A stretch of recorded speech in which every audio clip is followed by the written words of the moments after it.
Então, agora nós teremos a palestra com o diretor-presidente da Energisa, o senhor Marcelo Vinhais. Ele é engenheiro eletricista pela Escola Politécnica de Pernambuco, pós-graduado em Gestão Empresarial pela UFGV, pós-graduado em Formação Gerencial também pela UFGV, pós-graduado em Inovação e Tecnologia pela Universidade Federal de Sergipe, MBA Executivo pela Fundação Dom Cabral, em Minas Gerais. Atua há 22 anos na Energisa, nos estados de Sergipe, Minas Gerais e agora em Mato Grosso do Sul. Com vocês, o senhor Marcelo Vinhais. Bem, boa tarde a todos. Bem, acho que o tom aqui, deixa eu baixar um pouquinho. Está alto, né? Boa tarde a todos. Bem, é um prazer estar com vocês aqui. E eu trouxe aqui uma apresentação para falar um pouquinho, né, assim, da correlação do impacto do corredor bioceânico na questão da energia elétrica, né? Então, a gente conversou bastante, né, ministro, hoje na Energisa. Saímos de lá com uma série de ações conjuntas, né, para trabalhar. E eu queria trazer um pouco essa visão, aqui no caso do corredor bioceânico, mas esse modelo que eu vou apresentar, ele serve para qualquer concessão de energia do Brasil. Então, o que eu quero mostrar? Como é que funciona o planejamento de energia elétrica para atendimento das cargas. Então, quando a gente fala do corredor bioceânico, a gente está numa expectativa de receber vários novos clientes, novas cargas, né, empresas nacionais, internacionais. E aí a gente conversou bastante hoje pela manhã, e aqui eu vou trazer exatamente esse modelo. Mas esse modelo serve lá em Pernambuco, serve no Rio Grande do Sul, serve em São Paulo, serve em qualquer estado da federação. E eu acho que é importante, às vezes, o Jaime, né, a gente se conhece já há 8 anos, né, Jaime? E no início o Jaime me ligava assim: pô, Marcelo, não tem energia em tal lugar, tem que atender a carga, está vindo a indústria. Eu falei: Jaime, vocês têm que me ajudar também. Quando a indústria chegar no estado, for fazer o primeiro contato com o estado, me inclui nessa reunião, porque eu preciso saber quando é que ele vai precisar de energia. Então, assim, aí eu até brincava com ele: Jaime, o pessoal tem que saber que energia não brota da parede, né? A gente chega ali, aperta o botão e, de repente, você tem a energia que você precisa. A gente precisa ter toda uma fase de estudo, planejamento, obra, estruturação, para atender bem a carga do cliente. E hoje a gente tem uma grande parceria com o estado do Mato Grosso do Sul, né, Jaime? O Jaime fala assim: ó, primeiro, quando o empresário chega lá para o Jaime, ele já me liga: Vinhais, ó, vamos ter uma reunião com o empresário tal, precisamos de vocês aqui para vocês entenderem qual a demanda esse empresário vai precisar, para que a gente não tenha problema na hora que ele precisar da carga, né? Então, a gente hoje tem uma parceria muito grande, né? A gente se conversa, acho que quase toda semana, né, Jaime? Exatamente para atender bem os novos clientes que estão chegando no Mato Grosso do Sul. Eu vou falar rapidinho o que é o Grupo Energisa, né? Eu acho que aqui vários de vocês são das nossas áreas de concessão. Bem, esse é o tema, né, que nos pediram. Rede básica da Energisa está preparada para atender a implantação do corredor bioceânico.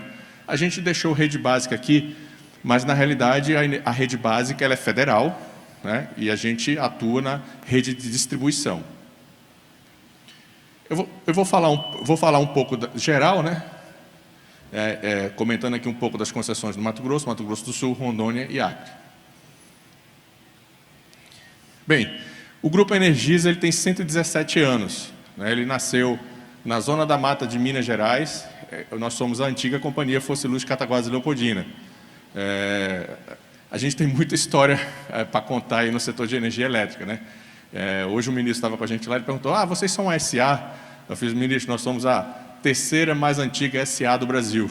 Nós temos a terceira mais antiga ação da Bolsa de Valores, na época que a Bolsa de Valores ainda era no Rio de Janeiro. E o grupo, essa aqui, né, é uma usina, uma foto de uma usina chamada Usina Maurício. Ela fica lá em Minas Gerais, né, na região entre Cataguases e Leopoldina, na estrada que liga as duas cidades, e essa usina opera até hoje. Né? Ela gera energia até hoje. Passando rapidinho.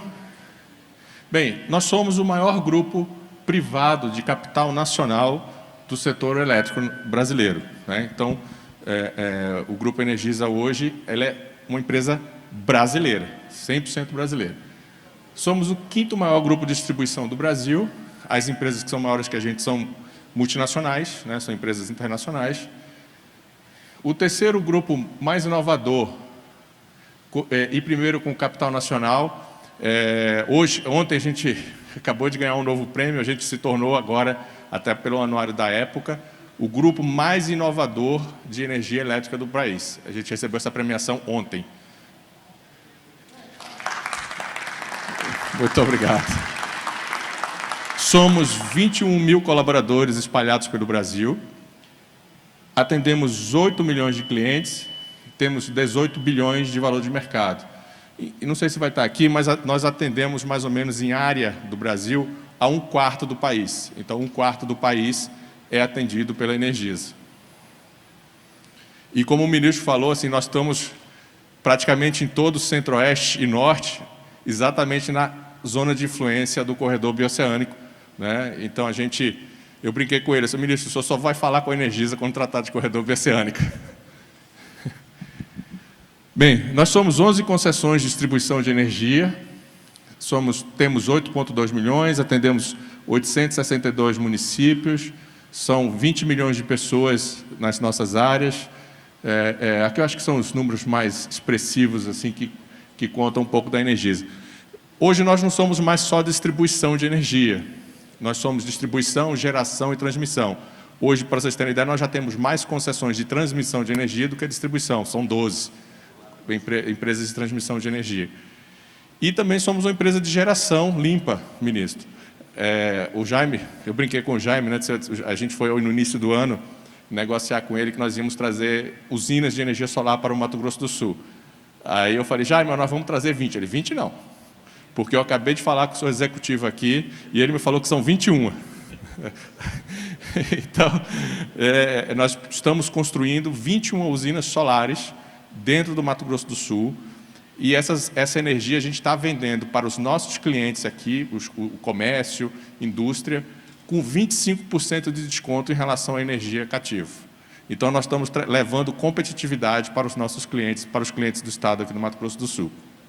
E vamos fazer isso em várias regiões onde a gente atua. Bem, aqui são alguns reconhecimentos que nós recebemos rapidamente, né? 2019, 2021, né? Aqui eu falando de Mato Grosso do Sul, né? A doutora Rose esteve com a gente lá na Brade, só deu Energisa na Brade, né, doutora Rose? Então, a gente aí foi reconhecida como, em 2021 como a melhor distribuidora de energia Norte e Centro-Oeste e a melhor evolução de desempenho do país. São prêmios de destaque, nós somos GPTW, uma empresa reconhecida pelos seus colaboradores por trabalhar. E o nosso Ilumina Pantanal, né, o Jaime participou com a gente desse projeto, ele foi o ganhador de um prêmio mundial na Inglaterra como o melhor projeto de energia solar do mundo. E semana passada, Jaime, a gente fez um projeto que a gente mostrou para o ministro, que chama-se Vila Restauração, lá no Acre. Esse projeto ganhou também, agora, semana passada, o melhor projeto de energia solar do mundo em 22. Então, a gente conseguiu aí, 2 anos consecutivos, emplacar 2 projetos mundiais. Escrever a fase 2 do Ilumina, né? Então, são projetos, assim, é um projeto que realmente a gente tem muito orgulho, né? E que, eu acho que vocês viram o vídeo dele, assim, é uma transformação na vida das pessoas, né? É um negócio fantástico. Em 22, nós ficamos em segundo lugar, ficamos em segundo lugar na Brade, mas lá estava, primeiro lugar Energisa, segundo Energisa e terceiro Energisa, porque quem ganhou foi Tocantins, segundo Mato Grosso do Sul e terceiro Mato Grosso, né? Então, só deu Energisa no campeonato aí.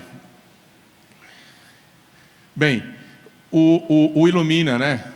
A comunicação do Ilumina, ele acabou de ganhar também, essa semana, a melhor comunicação do Centro-Oeste, de projetos do Centro-Oeste, e nós estamos concorrendo ao Nacional. Ele está no Prêmio ABERJ de Comunicação, foi apresentado ontem, está agora na banca examinadora, concorrendo como o melhor projeto em comunicação do país.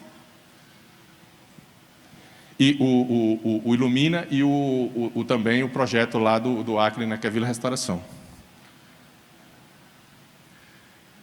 Bem, agora passei pelo institucional, eu vou entrar no assunto, né, para vocês acompanharem aqui como é que funciona o setor de energia.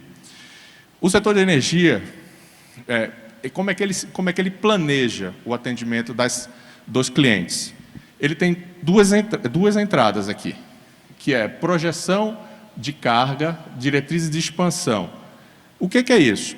É o cliente que já é cativo, que a gente já sabe que ele existe, ele está conectado na Energisa, a gente vai lá e faz um acompanhamento dele, uma projeção de crescimento. Então, a gente projeta, a gente pega o sistema elétrico, projeta em todas as barras, que a gente chama as barras de subestação, a todos os pontos, e projeta quanto é que ela cresce. Vai crescer 3%, 4%, 5%, 10%. Então, a gente projeta o sistema elétrico para atender esse crescimento vegetativo dos clientes existentes. E do outro lado aqui, entram os novos acessantes. Então, esses acessantes foi o que eu brinquei com o Jaime aqui, que eu falei, esse a gente precisa conhecê-los o quanto antes, porque a gente não sabe que eles existem. Então, o setor não planeja para algo que não existe. Se eu planejasse para algo que não existe, eu tinha que investir sem ter cliente. Quem que paga essa conta? Os clientes que já existem. Então, no setor, é proibitivo você investir e deixar ficar ali esperando o cliente, porque o setor elétrico funciona como um condomínio, né? Todo mundo paga essa conta.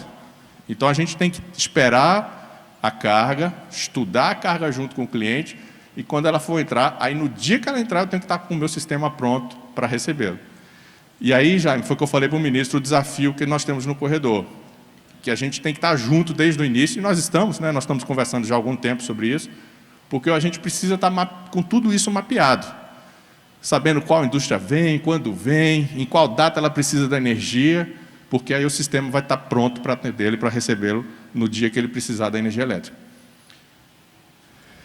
Aqui, a gente pega tudo isso, toda essa informação, e faz uma projeção de mercado, e viabilidade técnica, estudos, a gente analisa tudo que a gente precisa fazer. Aí sai orçamento de obras, condições de conexão, né, onde a gente estuda, parte eu que vou investir, tem por resolução da ANEEL, tem parte que o cliente que investe. Esse é um ponto importante que gera muita polêmica e deve gerar polêmica em todo que é o estado do Brasil. A ANEEL, ela adotou uma regra o seguinte: como nós somos um condomínio, ela diz o seguinte, olha, esse condomínio vai bancar o custo social da energia elétrica. O que é o custo social da energia elétrica? É quando você liga uma residência. Então, todo mundo que pedir a ligação de uma residência, de um apartamento, ele não paga nada por essa obra. Aquela primeira ligação na zona rural, ele não paga nada por essa obra. Ou ele está dentro de um programa Luz para Todos, ou ele está dentro de um programa de universalização, né, da companhia. Então, o condomínio divide esse custo. Aí tem investimento do setor público também, né, investimento federal, mas o acessante não paga nada. No caso da indústria, comércio, não tem custo zero em lugar nenhum. Então, quando você está pensando na sua indústria, você tem que saber que você vai ter um custo para conectar essa sua indústria à rede de energia elétrica. Aí fala assim, mas, poxa, vocês estão atrapalhando o empresário, né? O setor elétrico está atrapalhando o empresário, só que pensem pelo outro lado. Vamos pegar o exemplo, eu já morei em Minas, eu sempre dava esse exemplo lá em Minas, né? Da Fiat Betim, uma mega indústria, né? Uma indústria gigante, que o custo para conectar uma indústria dessa... vou pegar um exemplo nosso da Suzano aqui, né? Vou pegar um exemplo local, da Suzano. Uma Suzano ali, a gente vai estar, sei lá, uns 100 milhões de reais, com a Arauco que está vindo lá, mais uns 200, 300 milhões de reais, vai dar uns 400 milhões de reais. Se esse investimento fosse da distribuidora, eu faço o investimento, dinheiro, eu vou no banco, pego uma linha de crédito, vou lá, faço o investimento, problema nenhum. Só que no momento que eu faço o investimento, e esse investimento é da distribuidora, isso vai para a tarifa de energia elétrica. E 400 milhões na tarifa de energia elétrica no Mato Grosso do Sul, só 2 clientes, eles podem impactar em até 7% o próximo reajuste tarifário. Então, por que a ANEEL criou essa blindagem do empresário pagar a sua própria conta? Porque ele quer blindar a tarifa. Senão, vários estados aqui que são extremamente industrializados, a tarifa seria 2, 3 vezes o que ela é hoje. Né? Então, essa é a questão. Então, muito se fala, eu já ouvi bastante isso, muito se fala assim, o setor elétrico, poxa, eu estou limitado, eu não tenho energia ali. Energia, todo mundo vai ter sempre. Basta planejar e basta entender que o setor elétrico foi construído da forma a proteger a tarifa. Então, o empresário ele tem que arcar com o investimento dele. É o desenho do setor. Foi pensado assim. Agora, assim, eu acho que a gente pode dividir a conta. Aí tem que mudar o regramento na ANEEL e a sociedade tem que entender que ela está pagando mais na energia por causa da indústria, por causa do comércio. Essa é uma decisão. A Energisa, como a Copel, como o CPFL, como NEL, Enel, né, que são as empresas que estão espalhadas pelo Brasil, elas cumprem a regra. Né? Hoje, o regramento é esse. O residencial é atendido gratuitamente, o industrial e o comercial, ele arca com o custo de investimento. Né? Então, assim, esse é um ponto que eu acho que é importante a gente entender, porque eu já ouvi vários estados isso, assim, poxa, mas não tem energia aqui, uma indústria está querendo vir e ela não tem como ser atendida. O desenho é assim. Aí fala assim, aí eu já ouvi, né, Jaime, eu já ouvi muito aqui assim, mas lá no Paraná tem. Deu sorte. Por que deu sorte? Estados que são mais antigos, né, que já estão mais maduros, Mato Grosso é um estado novo, jovem, Mato Grosso é um estado jovem, né? Estados que são mais maduros, você já teve indústria que entrou, quebrou, aí deixou um espaço na rede, aí o outro chega, deu sorte, ganhou na loteria. Tinha espaço na rede, ele põe a indústria dele e não paga nada. Mas isso é loteria, né? Não é uma regra geral. Continuando. Aí a gente, né, nesse caso aqui, celebra os contratos, né, de acessantes, aprovação da expansão, executa a obra, e aí, como eu falei, vai para a tarifa. Cada real que a gente investe vira tarifa de energia. Então, um ponto importante, toda vez, né, eu sou cliente também, né, sou cliente aqui, sou cliente na Enel, em São Paulo, sou cliente lá em Recife, minha cidade que eu nasci. Na hora que eu estiver brigando por qualidade, está faltando muita energia, vamos investir para melhorar a qualidade. Cuidado que tem impacto no preço. Então, a gente precisa entender o equilíbrio. Até onde eu quero qualidade e até onde eu estou disposto a pagar por isso. Né? É assim que funciona o setor elétrico, é o equilíbrio. O Jaime lembra, né? O Jaime vai lembrar, ministro, o Ilumina Pantanal, quando a gente chegou aqui, ele era um outro projeto. Ele era um projeto assim que eu falei para o Jaime, assim, Jaime, eu não construo isso aqui de jeito nenhum, porque vão me tacar fogo aqui no centro de Campo Grande porque eu estou botando rede dentro do Pantanal. Né? E o Jaime é o secretário de Meio Ambiente, né, também. E o Jaime ia jogar o álcool. Então, eu falava para o Jaime, cara, esse projeto não dá para botar ele de pé. O projeto original ele custava, há 8 anos atrás, 700 milhões de reais. Ele sozinho dava um impacto de 15% na tarifa de energia de todo o Mato Grosso do Sul, sozinho, e ia se levar a rede de distribuição para todo o Pantanal. Você imagina o Pantanal alagado, aqueles brindezinho e o símbolo do evento aqui é o Tuiuiu. E o brindezinho que vocês receberam é o Tuiuiu. O Tuiuiu tem mais, o Jaime me ajuda aí, acho que tem mais de 2 metros de envergadura, não tem? O Tuiuiu tem mais de 2 metros. Você imagina esse pássaro tentando passar pela rede. Ele ia torrar. Eu ia ter que ir lá, e pior, eu ainda matei um Tuiuiu, você ainda ia me multar. Né? Você ainda ia me multar. Então, o que a gente fala, o que a gente conversou com o Estado? Eu fiz, olha, aí o Jaime, prontamente, ele falou, pô, Marcelo, realmente esse projeto é um absurdo, não dá para sair do papel. E aí eu estava contando para o ministro, nós estudamos 2 anos, quase 3 anos, um projeto inovador com o Instituto Lactec. Estudamos baterias de todos os tipos, bateria de lítio. O gerente do projeto inicial está até aqui, eu acho que foi a regulação que pegou o projeto com o Matos. Cadê o Matos? Ali, Lactec ali, ó. Lactec, Matos. Então, essa turma toda deu uma estudada no projeto e a gente estudou envelhecimento de bateria, tecnologia. O projeto é tão inovador que nem o Ministério de Minas e Energia aprovava esse projeto inicialmente e nem a Agência Nacional de Energia Elétrica aprovava esse projeto inicialmente. Essa turma aí teve que pedir alteração de regra, a gente foi à ANEEL negociar novas resoluções no Ministério de Minas e Energia para mudar regramento. Até o site do Ministério da Energia, que a gente cadastra automaticamente projetos, não estava pronto para esse tipo de projeto, teve que mudar o site para cadastrar. E, finalmente, saiu o projeto com um custo 7 vezes menor, e a gente ainda negociou recursos de CDE e CCC para esse projeto, ou seja, o Mato Grosso do Sul é um estado com pouca densidade demográfica. Então, a gente ainda conseguiu reduzir o impacto tarifário desse projeto no estado, reduzindo o impacto em tarifa. Né? Seguindo. Bem, não, tem uma informação importante. Todas, assim, até para vocês entenderem, antigamente tinha um monte de resolução, né, um monte de documento que regrava essa questão de conexão, né, com o sistema elétrico. Agora está tudo na REMIL. Está mais fácil. Dá uma estudada na REMIL, entende a REMIL, que vocês vão entender como funciona o setor elétrico.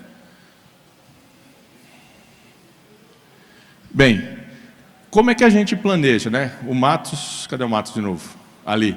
O Matos é nosso gerente de planejamento aqui na Mato Grosso do Sul. Então, como é que ele estuda o crescimento, o desenvolvimento, as obras de reforço que precisam ser feitas para atender os nossos clientes? Nós temos um plano de 10 anos.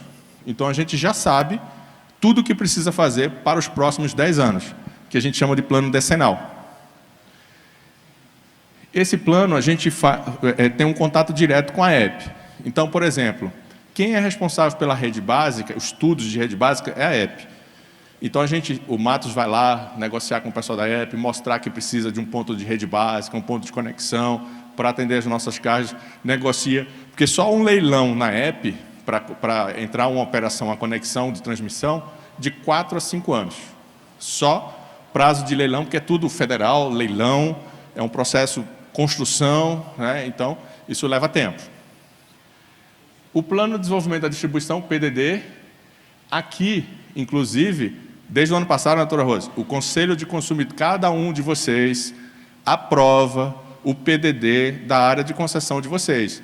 Então, o Conselho é um agente importante no planejamento das distribuidoras. Desde o ano passado, vocês são responsáveis por aprovar, junto com a concessionária, os planos delas. Aqui são os agentes do setor, né, que a gente traz os inputs, entidades de classe, poder público, EP, ONS, ANEEL e o Conselho de Consumidores. Então, vocês fazem parte desses estudos necessários para o desenvolvimento do setor elétrico nacional. No horizonte de 5 anos, o plano de operação de médio prazo com a ONS, né, o Operador Nacional do Sistema, e 3 anos é o plano de negócio da Energisa. Então, a gente já, a cada ano, inclusive, semana passada, nós aprovamos o nosso plano com o nosso vice-presidente, agora tem com o nosso CEO, no início de novembro, nós estamos aprovando todos os investimentos que serão feitos nos próximos 3 anos. Mas se aparecer alguma coisa, ajusta. No próximo ano, a gente já senta, inclui e faz um ajuste necessário. O ideal é que esse ajuste seja mínimo, que significa que o planejamento foi bem feito, né? Se tiver que mexer muito no planejamento, sinal de que a gente precisa melhorar nosso processo de prospecção e de proximidade com o poder público, de proximidade com as entidades de classe, para que a gente possa conhecer os nossos futuros clientes.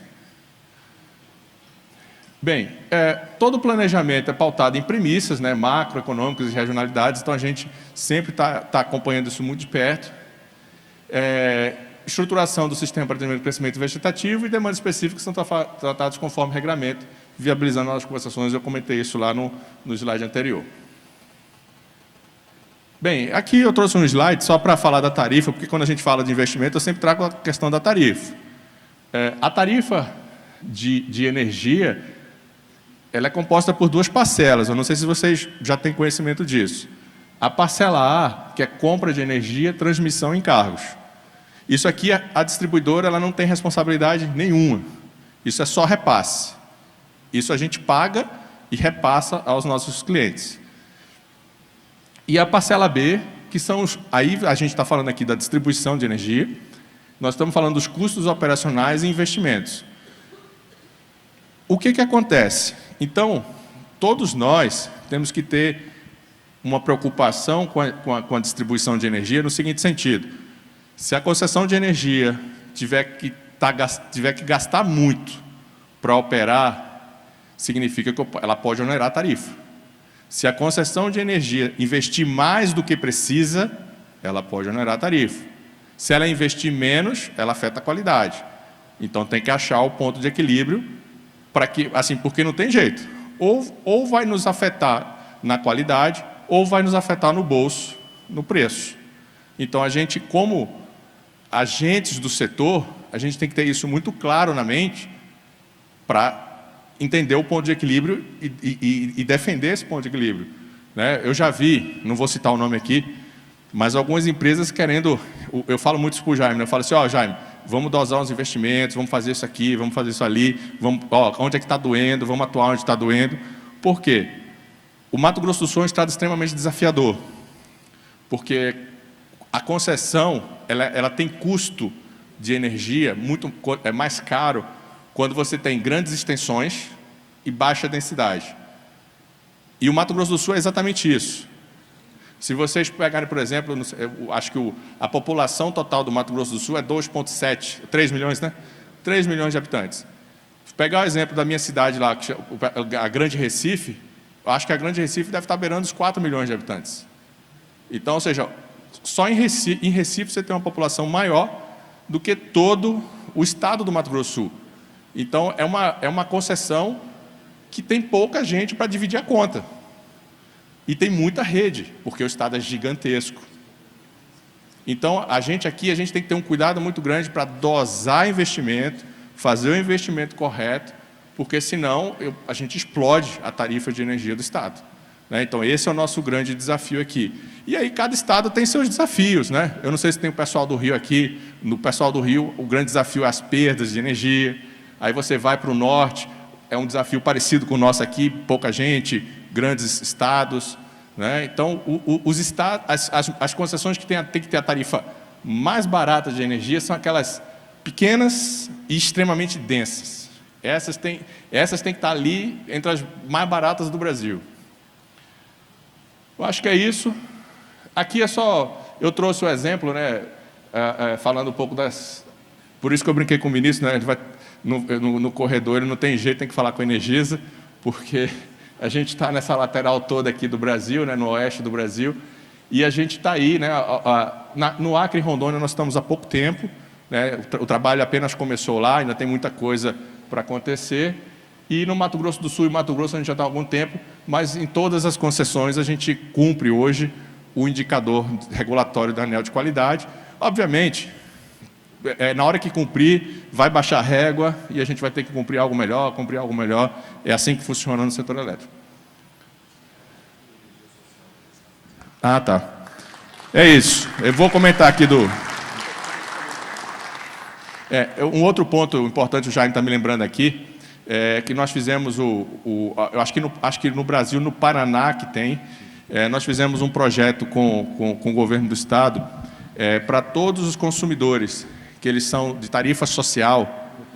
O governo do estado, são 152 mil famílias aqui no Mato Grosso do Sul, o governo do estado está bancando a diferença da tarifa de energia. Então, aqui no Mato Grosso do Sul, 152 mil famílias que são de tarifa social, ou seja, baixa renda, não pagam energia elétrica. Uma parte vem pelos subsídios federais e a outra parte o governo do estado assumiu isso, né? Então essas pessoas não têm despesa com energia elétrica aqui no Mato Grosso do Sul. É isso, gente. Muito obrigado. Um abraço a todos vocês. Nossos agradecimentos ao diretor-presidente da Energisa. Convidamos a presidente do Conselho, a doutora Rosimeire Cecília da Costa, para entregar a lembrança para o nosso palestrante.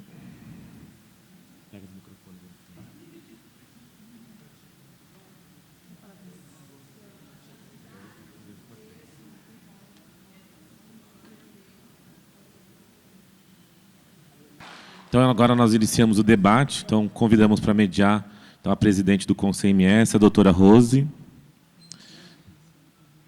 Convidamos também o ministro de Carreira Diplomática do Ministério das Relações Exteriores, o senhor João Carlos Parkinson. O secretário de Estado de Meio Ambiente, Desenvolvimento Econômico, Produção e Agricultura Familiar do Estado de Mato Grosso do Sul, o senhor Jaime Verruc. E o diretor-presidente da Energisa MS, o senhor Marcelo Vinhais. Então, nós temos 2 pontos de apoio de microfone. Quem tiver interesse, por favor, levante a mão, que a equipe leva até vocês o microfone.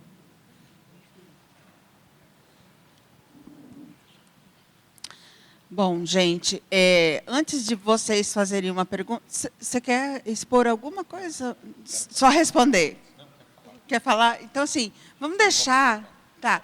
O nosso secretário, economista aqui, né, a gente... dá muito valor para essa frente a ser desenvolvida aqui no Mato Grosso do Sul. E também, além de, como disse o Marcelo, além de se preocupar com o desenvolvimento, ele se preocupa com o meio ambiente que está... Foi assim que o governo pensou esse planejamento. Então, a gente fica muito feliz quando tem, né, junto do desenvolvimento, a sustentabilidade, que é o mote do nosso evento. Por isso, a gente convidou, e eu agradeço aqui muito a presença do Estado do Mato Grosso do Sul no nosso evento, e nesse ambiente ainda tem uma surpresinha para vocês quando a gente terminar aqui o evento. Pessoal, muito boa tarde a todos vocês. Sejam bem-vindos ao Estado de Mato Grosso do Sul. Meu nome é Jaime Verruc. Aqui no Mato Grosso do Sul nós temos a menor estrutura administrativa do país, por isso que o nome da minha secretaria, eu sou o secretário estadual de Meio Ambiente, sou o secretário estadual de Indústria e Comércio, sou o secretário estadual de Agricultura e Pecuária, sou o secretário estadual de Ciência e Tecnologia, sou o secretário estadual de Turismo e sou o secretário estadual de Agricultura Familiar. Então...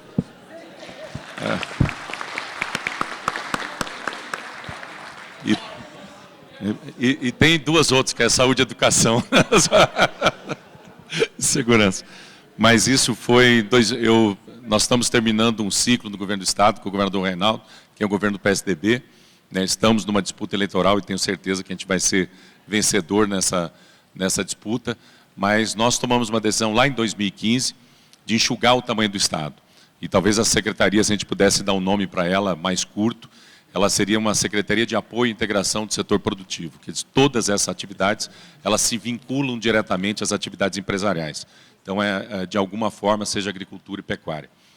E eu pedi para o Marcelo falar para vocês aqui do Energia Social, ele, na verdade, foi um programa, o governador do Estado, ele leu uma matéria na Folha de São Paulo, e a matéria dizia o seguinte, que muitas das pessoas, pós-pandemia, né, durante a pandemia, tinham que fazer a opção entre se alimentar ou ficar sem energia elétrica. E aí ele nos chamou e disse, nós temos que fazer alguma coisa. Vamos tentar fazer alguma coisa na energia. Sentamos com o Marcelo, fizemos todos os cálculos e passamos a pagar, então, para essas 150 mil famílias, para que elas pudessem, em vez de pagar energia, nós estamos bancando no processo de retomada. Então, foi um projeto de alcance social fantástico. Né? O Paraná também fez esse projeto para que essas famílias que já estão na energia social, na tarifa social, a gente conseguiria fazer. Então, por isso que eu pedi para ele falar, foi um projeto assim, a gente criou um programa de retomada, e nesse programa de retomada a gente ficou extremamente satisfeito com os resultados, permitindo que essas pessoas, então, buscassem alimentação e ficassem sem energia. E o Marcelo, a gente sempre destaca, o Ilumina é uma coisa que realmente, o Ilumina Pantanal, nos orgulha. Né? E nós, atrás do Ilumina, nós temos uma coisa agora que foi a conectividade. Como nós temos energia, nós estamos conseguindo levar conectividade para o Pantanal. Então, nós temos uma série de comunidades, Barra do São Lourenço, 6 horas de barco a partir do Pantanal, que hoje vende os seus produtos através da internet. Então, aonde foi a energia, agora nós estamos levando a conexão, a conectividade para que essas pessoas possam fazer um trabalho. Então, chama Conecta MS, é um trabalho que a gente leva internet para as comunidades e também para o Pantanal. Mas eu vou falar um pouquinho, e eu acho que essa é uma discussão importante. O Marcelo pontuou, Parkinson, e muito na linha que você está trabalhando da bioceânica. Eu tenho muitas dúvidas, tenho falado para o Marcelo, se o modelo do sistema energético brasileiro hoje, ele está pronto para duas coisas. Tem a palavra aqui, descarbonização. Ele não traz no seu bojo nenhum elemento de transição energética. Então, essa é uma discussão que os conselhos têm que entrar. Ele não traz. Eu tive agora, na Semana de Meio Ambiente de Nova York, nós percebemos muito claramente no mundo, não é só aqui. A grande empresa está achando uma solução. A pequena empresa ela tem um menor impacto, porque nós vamos botar a energia solar, ela vai ter uma tarifa. A média empresa ela não tem capacidade de investimento na indústria e ela não tem um modelo adequado. É um desafio que nós temos. Quando nós falamos na lógica da descarbonização, aqui, por exemplo, no Estado, energia solar, pessoal. Energia solar é fundamental, energia limpa, mas não soluciona o problema. Se eu pudesse tocar o Estado com energia solar, teria acabado o meu problema. Eu não consigo, por uma questão do perfil da energia solar. Não há como, ela sempre vai ser uma energia complementar ao processo de energia. Então, isso é importante tocar, porque às vezes as pessoas acham, não, põe tudo placa solar e está resolvido. Né? Não será dessa forma. Então, qual será essa energia de transição?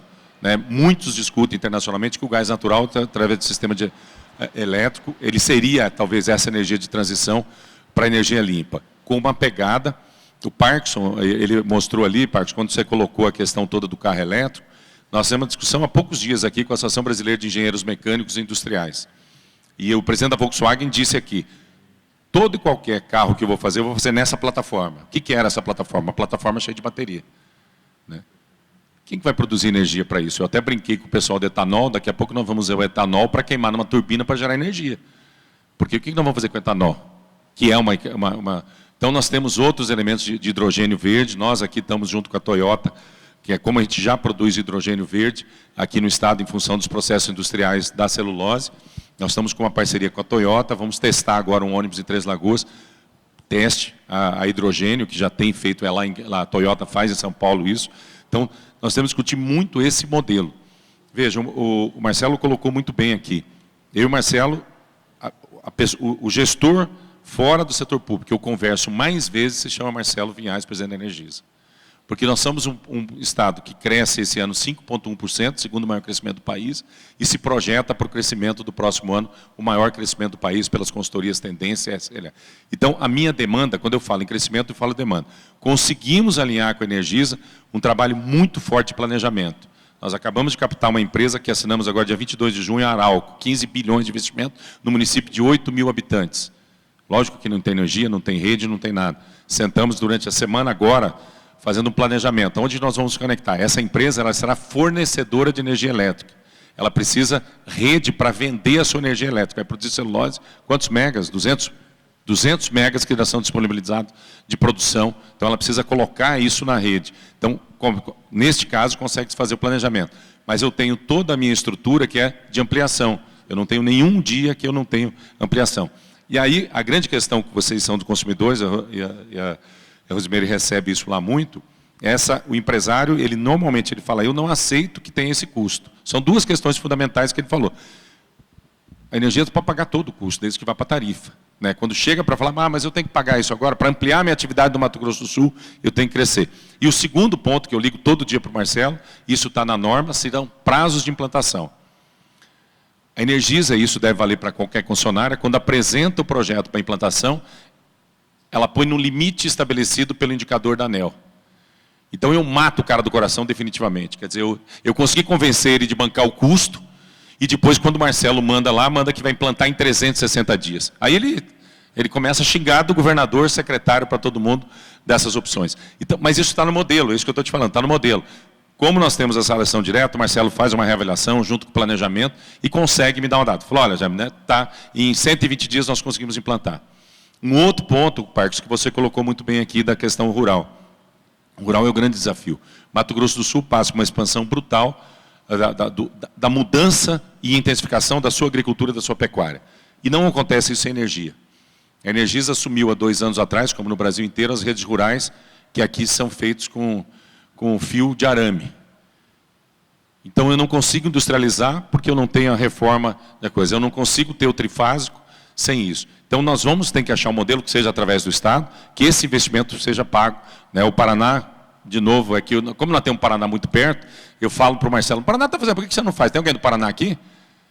Ó, ajuda o Marcelo lá, eu cito vocês toda hora lá. Falo, o Paraná faz, por que você não pode fazer? Então o Paraná lançou um programa Paraná Trifásico, né, bancado, né, lá pela estrutura que nós também precisamos aqui. Então os desafios, Parkinson, e quando nós falamos aí, para finalizar, da rota bioceânica, que o Parkinson muito bem explanou, todo esse desafio, né, muitas vezes nós estamos deixando de tomar ações de curto prazo, porque não conseguimos transferir essa visão que o Parkinson coloca muito bem de longo prazo. Nós estamos rediscutindo, pessoal, a geopolítica da América do Sul aqui. É isso que nós estamos discutindo, não é Mato Grosso do Sul. Né? Então o Parkinson coloca isso muito bem. E muitas vezes, do ponto de vista de planejamento, a gente não consegue alcançar o tamanho do desafio e que ele tem que ser construído agora. Né? Não vai dar para chegar com uma ZPE, uma zona de processamento de exportação, e falar, está pronto, Parkinson, cadê a energia? Né? É a estrutura de linhas e toda a estruturação. E não tem tarifa, como você bem colocou, nós somos 3 milhões de habitantes e nós não temos como fazer isso.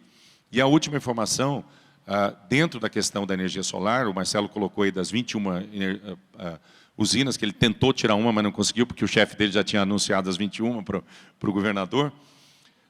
Recentemente, nós tomamos uma decisão também de fazer um leilão, foi na B3 há 3 semanas atrás, da produção de energia solar no Estado para o ente público, para o poder público estadual e a nossa companhia de saneamento.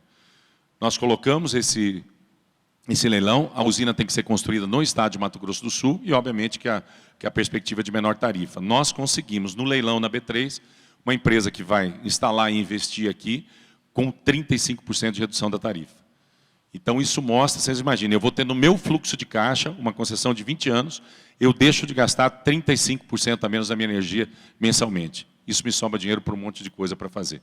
Então, eu vou para a energia limpa, vou para a estruturação e fui para o leilão, e com investimento obrigatório do Mato Grosso do Sul. Não podia ser um investimento. Né? Eu queria até que a Energisa tivesse entrado, mas eu acho que ela ia dar só 25, o cara deu 35 e pegou a concessão. É Turnkey, essa é Turnkey. Tá? Então, o modelo que nós estamos usando aqui, e quando a gente fala muito de descarbonização, a gente tem focado aqui muito no Estado, nós temos um projeto, e aí, Parkinson, até eu ia te falar, o vice-governador de Jujuy esteve conosco na Semana de Meio Ambiente de Nova York apresentando este projeto. Ele apresentou como um projeto pela Argentina, e este projeto foi apresentado agora na Semana de Meio Ambiente de Nova York, mostrando exatamente a produção de energia limpa e toda a lógica excepcional desse projeto. Então, a gente tem aqui um projeto no Estado, e vários outros estados têm, mas nós temos um projeto que se chama Estado Carbono Neutro 2030. Então, nós temos uma meta de certificar o território sul-mato-grossense em 2030 com o Estado Carbono Neutro. Fizemos vários acordos internacionais. Nesta semana, terminamos o inventário nosso, vamos fazer a publicação oficial e o lançamento dele. Mas hoje, a nossa principal emissão ainda é o metano, o CH4, que é por causa da questão da pecuária. Esse é o nosso principal ponto ainda de trabalho, que nós temos que mitigar, obviamente, com outros créditos de carbono que nós já estamos levantando e colocando nas plataformas. Na verdade, a gente tem quase certeza que em 1 ano nós já somos carbono neutro. Agora, esse é um processo dinâmico, né? É dinâmico, toda vez que você põe uma atividade. E a discussão de energia. Hoje, a produção de energia no Mato Grosso do Sul, 92% da nossa produção de energia é renovável. 92%, principalmente por causa dos usinas de álcool, por causa da indústria de celulose, por causa da questão de geração de biomassa. E essa é uma lógica que nós estamos tentando manter para que a gente tenha uma referência realmente em energia renovável no estado de Mato Grosso do Sul. Então, eu fiz um rápido panorama aqui, mas eu quero destacar que realmente o Mato Grosso do Sul, nesse momento, e o ministro Parkinson colocou isso muito claramente, nós temos que olhar o longo prazo, nós não podemos olhar o curto prazo. Porque parece que é longe, mas nós pretendemos, né, Parkinson, na nossa expectativa, que no dia da inauguração da ponte, que vai ser em alguma data em dezembro de 24, na verdade, ela se consolide como a implantação da rota bioceânica. O cronograma da ponte está sendo a nossa referência sob o ponto de vista de cronograma, e nós estamos trabalhando para que todas as atividades, em dezembro de 24, nós conseguimos fazer aí a primeira exportação competitiva, a primeira importação competitiva para o estado de Mato Grosso do Sul. Então é isso, muito obrigado. Só queria fazer uma explanação e a gente está aqui à disposição, comentar o Marcelo e o Parques pelas excepcionais apresentações que fizeram aqui. Muito obrigado. Antes da continuidade do debate, nós gostaríamos de convidar vocês a pegar a máquina e filmar, tirar foto, no momento mais esperado para nós aqui do auditório, que é, vocês vão conhecer então o aquário da Lagoa Misteriosa, aqui atrás do palco. Então nós temos espécies de pacu, piraputanga, lambari, piau três pintas, curimba e cascudo.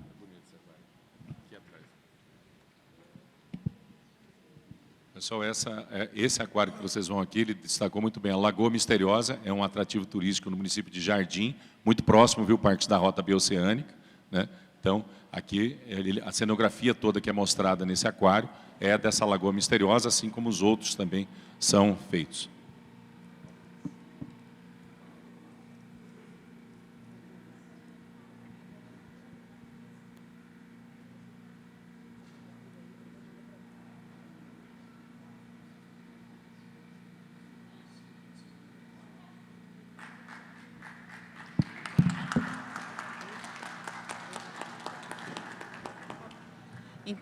Pessoal, amanhã algumas pessoas que não têm voo tão longe, né, tão longo, vai vir aqui. E o centro de convenções não é aberto para conhecimento. Então, todo mundo tira foto de lá. Então, vocês estão sendo a exceção de participar dessa mesa, né, com esse fundo maravilhoso. E, aqui, conversando com o nosso secretário, para passar essa informação para vocês, é o maior aquário do mundo de água doce.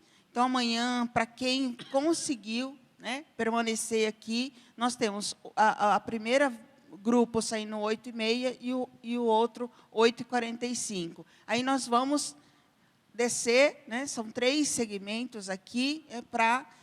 dura em torno de 1h10, 1h15, com guia, ele vai explicando tudo, como é que o governo do Estado, né, porque por isso a gente acreditou aqui no nosso evento o apoio do governo do Estado de Mato Grosso do Sul, porque cedeu, né? As pessoas, quando vocês entraram, aquelas filas, são pessoas que pagam para visitar aqui, então, assim, e é módico, né? Ali não paga. Por credenciamento. Isso. Mas, de qualquer forma, é uma coisa muito importante para a gente dizer disso daqui. E isso aqui é a lagoa lá, é uma réplica da lagoa, tá certo? Vamos começar o nosso debate? Só vou pedir só mais uma gentileza de todos vocês, para não tirar foto com flash do aquário, fazendo um favor. Por causa dos olhinhos, né? Enfim, e agora sim o debate. Peixinhos. E, gente, eu não como peixe porque eu amo eles assim, tá? Eu sempre falo para vocês isso. Não, é de criatório. A primeira pergunta aqui na central, aqui, por favor.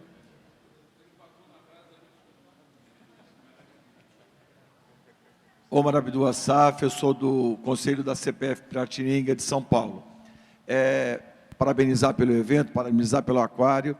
Eu tenho 2 perguntas. A primeira para o ministro, fantástica a sua exposição, mas você tem a rota, qual é a primeira que vai ser feita? Porque você falou em 4 ou 5 rotas, às vezes quem quer 4 ou 5 não consegue nada, tem que pelo menos sair a primeira.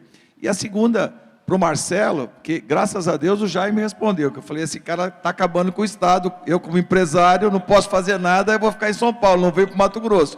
Porque, na realidade, a Energisa, como todas as outras, são empresas privadas, ela vive de lucro. Eu, quando tenho meu supermercado ou uma indústria, eu faço um investimento, eu não jogo no preço, porque se eu jogar no preço, eu estou fora. Eu vou recuperar com a venda. Quando uma indústria te procura para abrir, você não está contando o lucro que você vai ter com ela. Você fica quieto no lucro, que até na apresentação não tem lucro. Parece que a empresa vive sem fins lucrativos.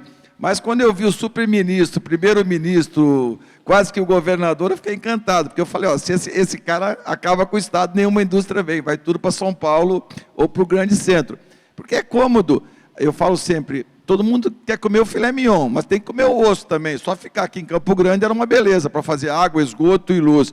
Mas o Estado precisa se desenvolver. Eu sou uma pessoa que não quero acabar com o meio ambiente, mas também se vir com essa retórica que tem que preservar e não fazer nada, não vai ter bioceânica, não vai ter nada, porque a energia precisa ir. É claro que essa que foi levantado das placas solares para uma residência é fácil, mas na hora que você passa uma linha, tudo vem atrás, o progresso, a cidade se desenvolve, senão ela vai ficar nesse tamanho e fugindo das indústrias. Então, parabéns, eu só queria essas duas complementações, e parabéns, Jaime, você salvou o Estado aí, viu? Bom, responder então a primeira pergunta. Não, é uma pergunta importante, eu quero dar minha experiência também a esse respeito. Logo no início eu aprendi uma coisa, se você está com um projeto e tem um propósito, uma meta, é muito importante ter o respaldo político no mais alto nível, porque não vão sobrar pressões para você ter mudanças de rota, metas ao longo do desenvolvimento do projeto. Então, eu redigi a primeira declaração presidencial em 2015. No primeiro artigo está a rota do corredor. Então, não há nenhuma disputa, nenhuma controvérsia com relação à rota do corredor bioceânico. Ela não inicia em Santos, apesar do nome ser bioceânico, ela se inicia em Campo Grande, vai até Porto Murtinho, né? Porto Murtinho, Carmelo Peralta, cruzando a ponte, que o Jaime mencionou, que eu espero que 2024 já esteja pronta. Aí entra no Chaco, Carmelo Peralta até Loma Plata, que já está pavimentada hoje, né? E vai para o último tramo, que é de Loma Plata até Poço Hondo, na fronteira com a Argentina. Isso já foi licitado e recursos assegurados pelo Fomplata. Cruza o rio Pilcomayo, entra em Mission La Paz, Tartagal, salta Jujuy e está ali Calama. Calama você já está com os portos chilenos. Antofagasta, Angamos, Mejillones, Arica e Iquique. Ou seja, são 5 portos que estariam a nosso dispor. Importante aproveitar para dizer também que numa visita agora recente, eu levei a Andrade Gutierrez a examinar uma área em Tocopilha, que é uma cidadezinha pequena, para verificar a possibilidade de uma construção de um porto para Mato Grosso do Sul, lá, pela construtora Andrade Gutierrez. É uma área que eles chamam de remanso, que tem uma profundidade de 40 a 60 metros. Você vê, é águas, como eu mencionei, águas profundas, com boa proteção portuária. Então, respondi a sua pergunta e reitero, é importante que vocês tenham respaldo, porque vocês não imaginam o número de vezes que eu sofri pressão para o corredor vir para cá, vir para lá e tal.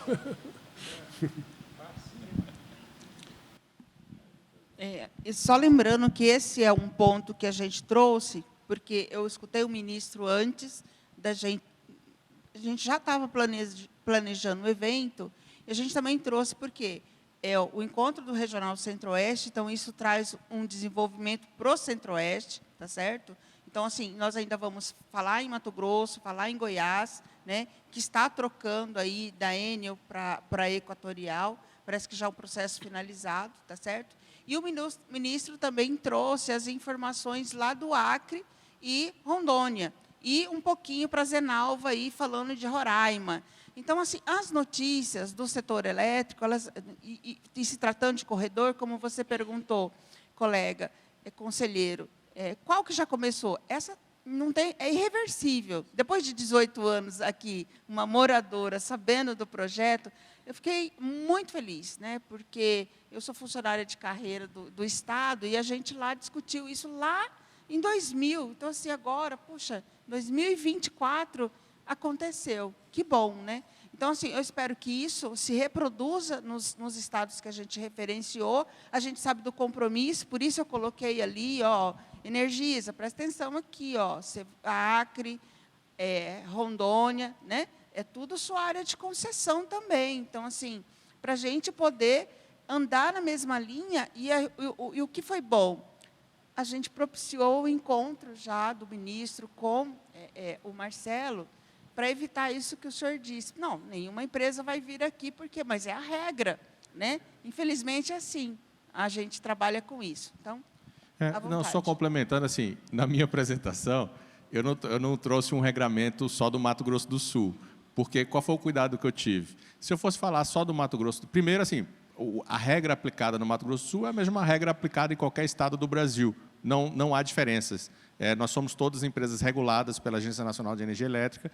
A regra aqui é a mesma de São Paulo, é a mesma de qualquer área de concessão aqui que está presente, em qualquer área de concessão do Brasil.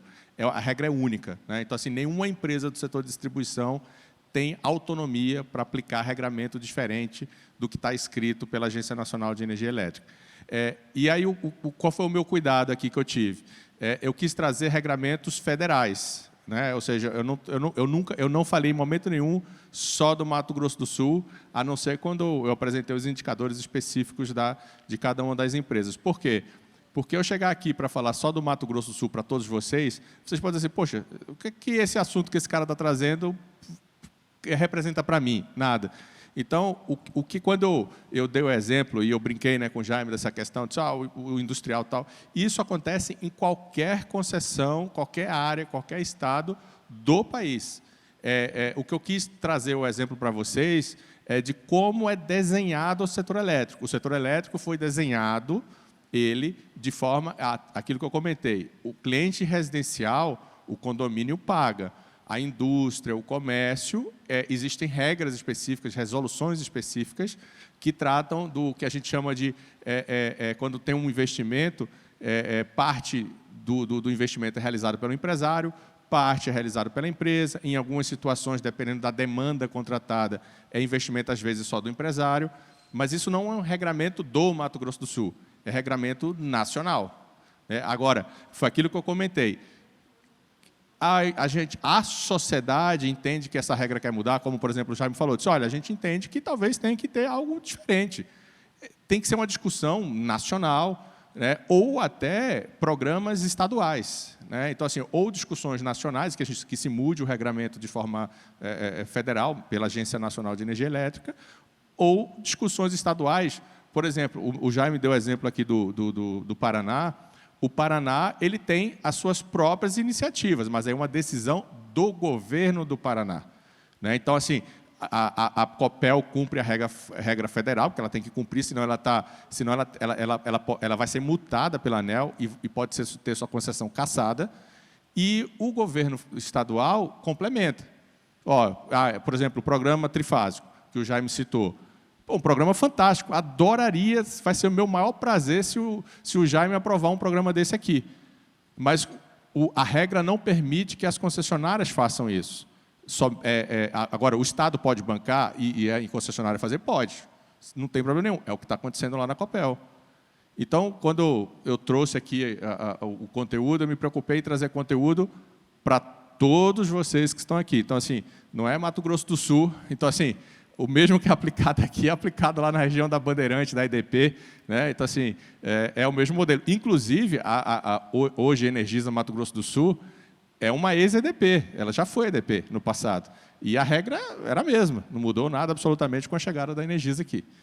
Tá? Então, assim, o conteúdo que eu trouxe é conteúdo nacionalizado. Não é regionalizado no Mato Grosso do Sul. Não sei se eu consegui te...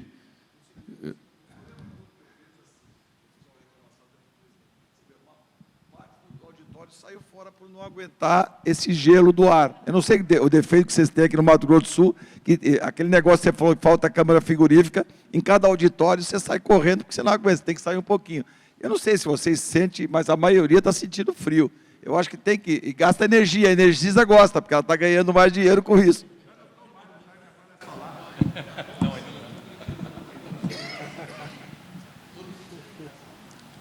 Pessoal, mais alguma intervenção? Aqui, lá em cima.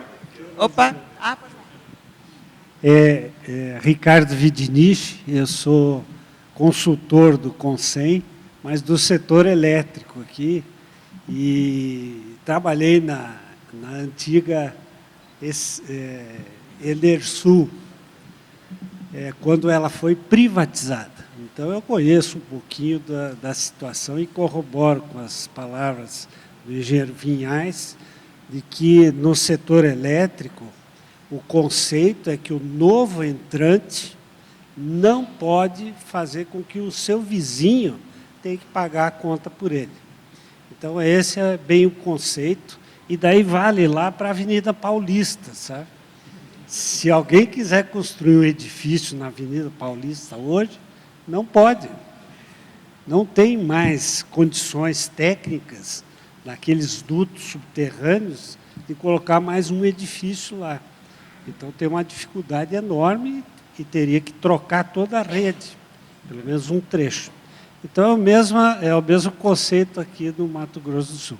Mas a minha pergunta é para o ministro Parkinson, porque lá no Paraná nós temos na Universidade Federal um núcleo que estudou o Rio Paraguai, a navegabilidade do Rio Paraguai, e concluiu que é necessário alguns poucos trechos de fazer uma dragagem para que ele seja navegável durante todo o ano, porque existem épocas do ano em que ele não é navegável pela falta de água. Então, a minha pergunta é se o senhor conhece esse estudo e se isso vai ser feito, porque equivale a 2 quilômetros de asfalto. O custo da dragagem equivale a construir uma estrada de 2 quilômetros e torna o rio inteirinho navegável, principalmente para o estado do Mato Grosso do Sul. Eu respondo, depois o Jaime complementa. Você tocou num ponto importante, que diz respeito à navegabilidade da hidrovia Paraguai-Paraná. Lhe passo uma informação. No momento, nós estamos à beira de uma crise na hidrovia, em função de uma taxa que o governo argentino acaba de colocar uns dias atrás, 3, 4 dias atrás, né? Isso gerou uma reclamação por parte do governo paraguaio, do parte do governo uruguaio, do parte do governo brasileiro. E vai estar colocando em xeque a internacionalização da própria hidrovia, porque eles se acham no direito de cobrar uma tarifa em função de uma alegada prestação de serviço, né? Só que isso, obviamente, impacta tremendamente no custo da navegabilidade da hidrovia. Então, é um problema de gestão da hidrovia que é muito sério, né? A despeito da existência da CDH, que é o comitê que controla e é responsável pela gestão da hidrovia. Nós temos também uma outra ameaça que eu acho ainda mais preocupante, que é crises de navegabilidade em função de impactos ambientais, mudanças climáticas afetando a livre navegação da hidrovia. Tivemos uma boa experiência nesse sentido no ano passado, que significou um alerta para nós, né? Impactou tremendamente o estado do Mato Grosso do Sul, porque tivemos a Vale e outras empresas quando o minério de ferro pela rodovia de Mato Grosso do Sul em direção a Rio de Janeiro, Minas Gerais e Espírito Santo e outros estados. Está representando, só no caso da Vale, 600 caminhões dia, né, saindo de Corumbá. Aí começamos a trabalhar com a integração ferroviária, né, para ver a possibilidade de que a ferrovia, a integração ferroviária venha a ser uma complementação à navegação em função dessas crises hídricas. Estamos pensando também em uma logística multimodal, que poderia ser ferroviária ou rodoferroviária, levando carga, seja para Porto Murtinho, seja para Ponta Porã, e depois de modo a utilizar portos mais abaixo do Paraguai, que são, obviamente, quando há uma crise hídrica, a crise afeta seriamente Corumbá para cima e menos para baixo, né? Então, de modo que você poderia, eventualmente, escoar pelo Porto de Concepción, carga brasileira, com uma ferrovia sendo construída pelo governo paraguaio, e incentivando também, futuramente, uma conexão Concepción, Juan Pedro Cavalheiro, Ponta Porã do Brasil em Campo Grande. Então, existe também essa possibilidade, né? Então, a questão da dragagem, ela tem um impacto financeiro, mas também tem um problema técnico importante. Nós temos poucas dragas sob controle, digamos, do governo brasileiro. Normalmente, quando há operações de dragagem no Brasil, você é obrigado, por falta de oferta, a recorrer a empresas holandesas, empresas de outras nacionalidades, né? Que nem sempre é fácil no mercado internacional também, que está demandando o mesmo serviço. Mas acho inevitável. E diria uma outra coisa que é também importante, que estamos pensando no governo federal, que é a construção, eventualmente, de uma inclusa em Itaipu, né? Isso é um dos elementos que estaria no processo negociador no anexo C do Tratado de Itaipu. Eventualmente, uma compensação seria a construção futura de uma inclusa, que iria, obviamente, beneficiar o Paraguai, e, sobretudo, o Estado do Paraná e São Paulo, né? Assegurando uma maior navegabilidade, inclusive, do Tietê. Então, há todo um conjunto de ações que vão muito além de simplesmente vamos realizar uma operação de dragagem. A hidrovia exige do governo e do governo brasileiro, do governo estadual, dos governos vizinhos, uma atuação coletiva. Marcos, eu só vou dar um exemplo bem prático do que ele colocou, da dificuldade que a gente tem quando entra um pseudo-conflito ambiental. Eu sou secretário de Meio Ambiente. Na hidrovia, como é que sai o minério hoje de Mato Grosso do Sul? Traz através da ferrovia, saindo das minas, chegando a um porto chamado Porto Esperança. Esse ano passaram, nesse trajeto, que é de 70 quilômetros de ferrovia, que é a Malha Oeste, em torno de 3 milhões de toneladas. Ali tem um depósito da Vale, aí é feitas as barcaças e elas descem no sentido de Nova Palmira. Nós temos 3 pontos identificados, o Rio é federal, estudados, 3 pontos onde nós precisamos dragar, 3 pontos. Nesses pontos, independente do nível do rio, nós temos que fazer a separação do comboio para passar nessas 3 curvas. Então, você imagine o tempo de parada do comboio, separação, conexão, tal. Essas 3 pontes de dragagem custavam, no ano passado, 12 milhões. O governo do Estado de Mato Grosso do Sul disse, eu tenho 12 milhões, pode fazer. Nós não conseguimos, até o momento, licença ambiental do IBAMA para que a gente pudesse fazer a dragagem de 3 pontos, sem nenhum impacto ambiental, retirar areia do rio, que permitiria que a gente ganhasse simplesmente 3 dias de operação, porque uma operação de soltar, amarrar, o amarrio de uma barcaça é complicadíssimo, você não tem ponto de amarrio, então você faz a amarração. Então, a hidrovia tem todo um conceito de longo prazo a ser resolvido, mas se a gente conseguisse resolver algumas coisas de curto prazo, o Marcos conhece muito bem, o tramo norte, que nós chamamos da hidrovia, que é de Corumbá a Cáceres, nós temos portos em Cáceres prontos, estruturados, não é possível a navegação, porque até hoje nós não conseguimos fazer a ruptura de 2 ou 3 pontos na curva do Rio Paraguai. Nós tivemos, no ano passado, uma situação de crise hídrica, nós temos as regras do Paraguai, nós avaliamos há 100 anos. Então, nós passamos por um ciclo de 5 anos de seca, que ele se repete a cada grande ciclo. Agora, nós tivemos uma retomada esse ano. Já era normal assim, a gente opera com meia carga na barcaça, chega um determinado período, mas realmente na crise, e aí o Parkinson citou, talvez assim a questão da não possibilidade de utilização no ano passado do minério da hidrovia, apresenta assim que talvez fosse contado, ninguém acreditaria, mas nós vivenciamos isso.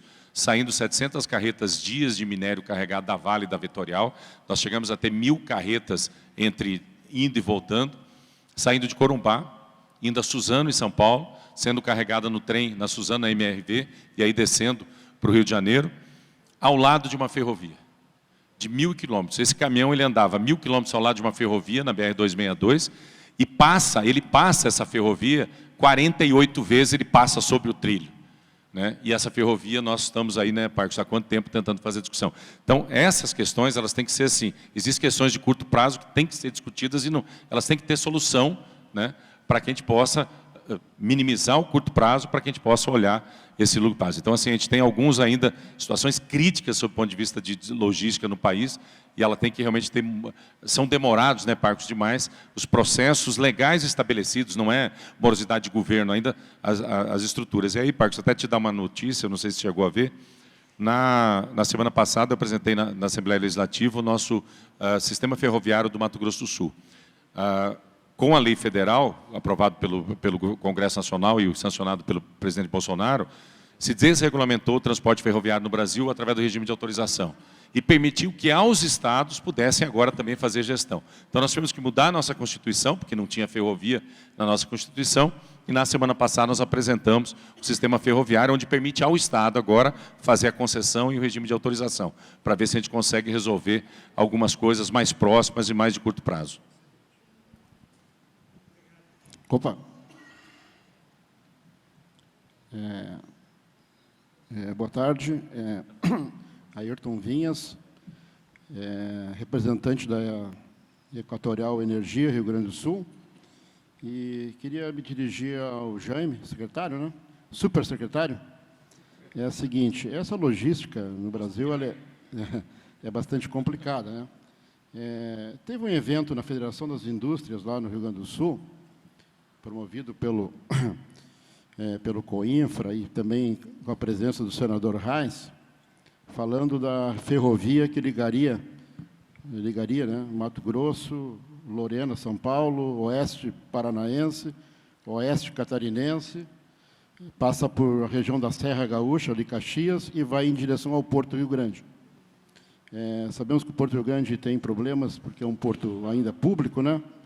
Mas acho que está perto da solução. Mas ele tem uma estrutura invejável lá, como hoje tem 34 berços. Não tem fila de navio para carregar, principalmente a soja brasileira, né? Então, foi colocado esse projeto, através da iniciativa privada, que eu acho que o governo do estado do Mato Grosso do Sul teria grande interesse em ter mais uma alternativa para escoar sua safra, né? Assim como o estado do Paraná e de Santa Catarina. Então, eu não sei se tu poderia dar uma explicação aí, como é que está essa situação, se é possível, se é viável, até porque são regiões aí muito ligadas ao agronegócio. E hoje o problema do escoamento ele é grave. Então, o Brasil perde muito dividendos aí com essa logística desfavorável atualmente. O senador Reis esteve comigo, inclusive, no Paraná, junto com o Ratinho Júnior, quando a gente lançou ele foi representando, acho que o Senado, ele é senador ainda, né? Isso. Né? E ele é muito próximo, eu sou de Criciúmal, no Rio Grande do Sul, e ele é de Santo Ângelo. Então, ele é alongado. Eu sou gaúcho também, então o dia que eu conversei com ele, são da mesma área do Rio Grande do Sul. Lá Mas veja o seguinte, o que nós temos de concreto? O primeiro, que nós temos que ter uma clareza que, e o Parque apresentou isso aqui, todo modal logístico compete um com o outro. No momento que você tiver volume de carga, e o que faz você andar um pelo outro? O custo, e aí esse custo envolvendo não só a questão do custo portuário, mas o tempo de viagem, a infraestrutura adequada. Quer dizer, então, sempre quando a gente fala em logística, nós temos que pensar em eixos logísticos competindo um com o outro. Nós temos um projeto, que é esse que estavam discutindo lá, da possibilidade de conectar Rio Grande, que é um projeto que chama Nova Ferroeste, que é um projeto que acaba de ser, já terminamos o processo, estamos aguardando a licença prévia do IBAMA para botar no B3, que ele faz uma ligação de Paranaguá. Então, nós vamos fazer um novo acesso ao Porto de Paranaguá. O acesso atual é operado pela Ruma, ele iria ser desativado e seria construído um novo acesso. Então, vocês imaginem a discussão ambiental para fazer um novo acesso de Paranaguá descendo a Serra do Mar, lá, a complicação. Mas conseguimos já ultrapassar, passando por Curitiba, Cascavel, né, já tem um trecho de 100 quilômetros, Cascavel, Mundo Novo, município de Dourados, Maracaju, e de Maracaju nós temos a possibilidade de conectar, inclusive, a rota bioceânica. Esse projeto está pronto, é um projeto de 35 bilhões, nós já fizemos 3 roadshows mundiais apresentando para investidores, estamos aguardando a licença prévia para fazer a licitação da B3. No Mato Grosso do Sul, são mais ou menos aí 600, 700 quilômetros, né? Mas considerando que boa carga para viabilizar, ele vai ser oriundo a partir do Mato Grosso do Sul, né? Então, a gente estava falando de descarbonização, vou até te dar um exemplo. Nós conseguimos habilitar esse projeto na Coroa Britânica e agora fizemos uma certificação internacional. Em função do número de caminhões que ele retira das ferrovias e essa carga passa para a ferrovia, nós temos uma redução da emissão de gases de efeito estufa. Nós vamos conseguir, já está certificado, 700 milhões de dólares em green bonds em função dessa descarbonização, que era um dos temas que está sendo colocado aqui. Então, e aí surgiu a discussão se não caberia conectar Chapecó. Então, os empresários se juntaram lá em Chapecó, as cooperativas fizeram um estudo para se conectar, para levar para Paranaguá. E aí vem aquela questão de conflito. Obviamente que os portos de Itajaí tal, não gostaram nem um pouco da história de ter uma ferrovia levando para Paranaguá. E a ideia é que ela poderia vir a ser uma grande conexão, quer dizer, a maior malha ferroviária aí do Cone Sul do país, chegando também a Rio Grande. Mas isso não está no escopo do projeto. Isso foi um levantamento, uma discussão que se iniciou, como o Rio Grande poderia aproveitar. Acho difícil, que a ideia, Paranaguá está investindo muito, está muito estruturado nessa questão ferroviária. E é um projeto, obviamente, que ele vai ser licitado e tem aí a sua execução, provavelmente para 10 anos de execução. Eu queria complementar um pouco o comentário do Jair para dizer o seguinte: nós estamos lá, eu particularmente estou muito envolvido nisso, em promover uma integração logística com o Uruguai. Há um projeto que é você dragar o canal Sangradouro e permitir uma integração entre Patos, Mirim, Lagoas, com o Porto de Rio Grande.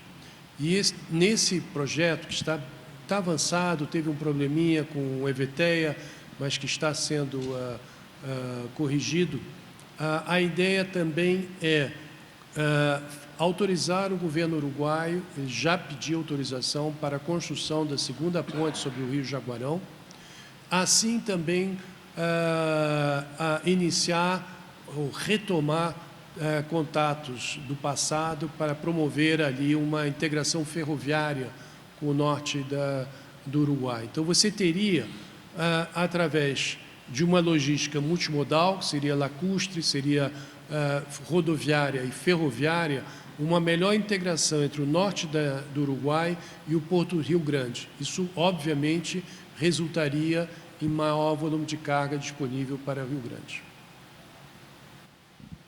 Tem mais uma pergunta aqui no meio. Eu sou o Evaldo Maia, estou vindo de Rondônia. Eu queria fazer a pergunta para o ministro. Ministro, quando foi implantado o Plano Real, nós temos um município lá em Rondônia chamado Guajará-Mirim. O senhor tem conhecimento, é uma área de livre comércio. Então, na década de 90, ele teve assim uma pujança muito grande, foi um boom na região. Eu era chefe da regional da Aceron, que hoje é Energisa, então a gente se virou lá para atender a galera que só chegando gente, querendo criar supermercado e tal. E aí eu falei, mas de onde está vindo esse progresso? Está vindo desse corredor de exportação aí. O que estava acontecendo? O pessoal estava vindo por Iquique, Antofagasta, aquela região toda, e passando por dentro da Bolívia, entendeu? E chegando em Guajará-Mirim e fazendo a conexão por ali, e o resto do Brasil, e sacoleiros, igual aqui no Paraguai, todo dia chegando sacoleiros. E aquilo ali foi crescendo, mas de repente acabou. Aí começaram a falar na transoceânica, que o senhor deve ter conhecimento, né? Então, hoje quando você fala Rondônia e Acre, eu estou entendendo que seria essa transoceânica, que sai para Rio Branco, depois vai para Cruzeiro do Sul e vai para o Peru, né? E vai chegar lá no Pacífico.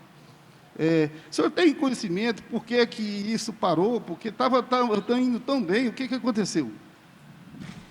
Olha, é um ponto interessante que você aborda. Primeiro, você há de concordar comigo que Guajará-Mirim não tem hoje, a despeito do movimento de carga ao longo da fronteira,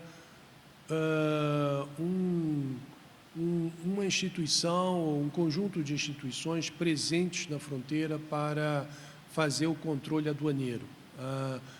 A informação que nos chega de Guajará-Mirim é de um certo abandono por parte da Receita Federal, né?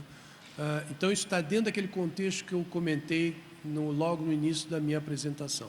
Necessidade de reforçar a presença do Estado na fronteira, de modo que você, quando você chega com a sua carga, você possa contar com a presença de um funcionário do Vigiagro, um funcionário da Receita Federal, para fazer um trânsito normal, como você faz no Paraná, no Rio Grande do Sul, em qualquer outra fronteira terrestre brasileira. Isso não existe hoje, né? Segundo, você tem um problema de infraestrutura ali, que é uma ponte, né? Há necessidade de fato, construir essa ponte. Nos chegou uma oferta de uma empresa chinesa que nós descartamos, porque não vimos nela nem condições técnicas, nem idoneidade para levar adiante o projeto de construção da ponte. Esse é um projeto que, obviamente, facilitaria o trânsito ali de Guajará-Mirim com a Bolívia e, eventualmente, uma acessibilidade ao Porto de Arica, que é fundamental, né? Seria um corredor alternativo ao outro que você mencionou, que é Cruzeiro do Sul, Ilo-Matarani, né? Então, no momento que nós temos, oficialmente, declaração presidencial Brasil-Peru, criando grupos de trabalho para o desenvolvimento do corredor que levaria a Ilo-Matarani. Em função do momento político, nós não temos nenhum entendimento formal com o governo boliviano hoje para desenvolver um corredor em Guajará-Mirim. Temos, sim, propostas de grupos locais, propostas desse grupo chinês, mas nada, digamos, oficial e nada envolvendo os dois governos, o governo boliviano e o governo brasileiro. Espero que, no futuro, isso se resolva, porque eu sei que há um dinamismo das exportações brasileiras nessa região e, agora, teríamos que começar a pensar na implantação de uma infraestrutura, inclusive a construção da ponte, para facilitar o acesso ao lado boliviano.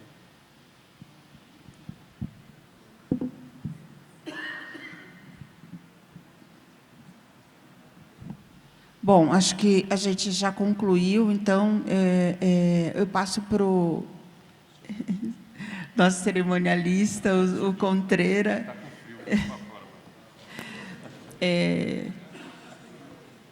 Então, gente, olha só o que o ministro trouxe, são muitas informações, né?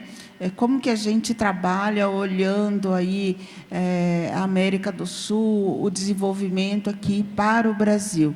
Então, assim, a gente achou super importante que o conselheiro que está voltado para a prestação do serviço, para a qualidade, para a modicidade tarifária, tenha acesso a essas informações, que é muito importante, tá certo? E que a gente possa, como o Marcelo disse, olha, tem coisas que eu quero fazer, mas eu fico pensando assim, qual o impacto na tarifa, né? Então, assim, o Ilumina Pantanal, a história que ele contou, o Conselho esteve envolvido o tempo inteiro, porque essa era a nossa preocupação. Nossa, eu preciso de desenvolvimento, mas a que preço para aquelas pessoas que não conseguem pagar? E a gente, nós fomos um dos vetores, né, de aplaudir a iniciativa do governo do Estado. E o professor Ricardo Sena, adjunto do Jaime Verruc, nós fomos para o Pantanal em fevereiro para entregar a Casa Mil. Dividimos o aviãozinho, tranquilo. Enquanto isso, a gente conversava. E eu falava com a gente estava preocupado com aquele cenário, primeiro, que eu disse para vocês, do expurgo, lá das 55 mil famílias. E o Ricardo escutou. Então, assim, eu acho que essa semente, essa intenção de ajudar, o nosso consumidor com fatura zero, né, com essa população mais vulnerável, foi muito importante. Então, assim, essa é a mão do Estado, né? O Estado tem que ser esse indutor, olhar que existem situações complicadas, né? Então, assim, estou pegando ICMS que eu estou recebendo com a distribuição, com a energia elétrica, e voltando para aquelas pessoas que têm necessidade. Para quê? Para fazer girar a roda da economia. Essa pessoa não paga, mas ela vai gastar de outra forma. E nós fizemos isso. Induzemos esse consumidor, dizendo para ele assim, ó, se você gastar 221 quilowatts, você sai do programa.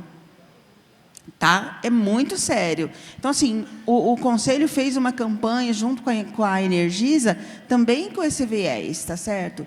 Então, assim, é importante o uso racional da energia, é tudo que a gente está falando aqui nesse encontro. Então, eu queria muito agradecer aqui a presença do Governo do Estado, na pessoa do nosso secretário Jaime Verruc, do Brasil, na pessoa aqui do ministro Parkinson, porque trouxe para a gente coisas importantes que vão acontecer e são irrevogáveis, né? Isso está no plano, não há nada que possa... né? Algumas questõezinhas, como o ministro disse, que vão acontecer, que são as eleições. Aqui no Brasil, eleição no Paraguai, mas, enquanto isso, são os 2 anos que precisa para efetuar aí a infraestrutura. Então, para a gente... doutor Marcelo, muito obrigada. Os seus esclarecimentos foram importantes aqui. E dizer que a empresa está nessa retaguarda, né?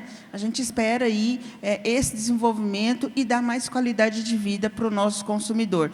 E uma coisa que o ministro trouxe para a gente foi o impacto. Quantos meses consumidores que o senhor falou que vai atingir? 180 milhões? 180 milhões de consumidores vão ser impactados com essa lógica. Então, sim, falou em consumidor, falou com uma moça aqui que faz 20 anos que faz defesa, né, dos interesses do consumidor, aí, de um modo geral, por meio da política de PROCON, enfim. Então, é isso. Queria agradecer, desfazer essa mesa. Muito obrigada. Passo a palavra para o Contreira. A gente ainda tem uma agendinha, tá, pessoal? Mas... Isso. Antes de a gente encerrar essa mesa, nós gostaríamos de convidar a doutora Rose para fazer a entrega da lembrança para o secretário Jaime pela participação dele no nosso encontro.